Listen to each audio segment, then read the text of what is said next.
Bien, pues ya se ha procedido seguidamente a la promesa por parte de los miembros de la mesa de edad. Lo harán los demás concejales, imponiéndoles, a su vez, la medalla de concejal de la corporación. En primer lugar, doña Mercedes Alonso García.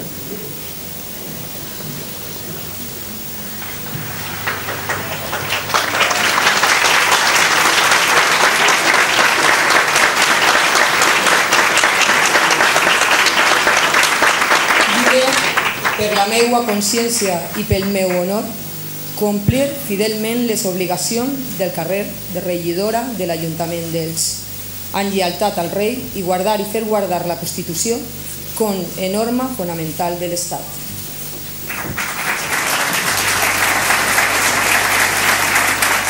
Ha jurado su cargo como concejala. Mercedes Alonso luego tendrá que hacerlo como alcaldesa.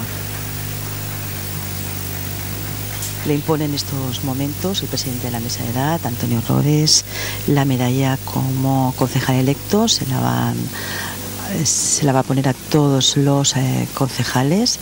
Parece que hay problemas con la cinta.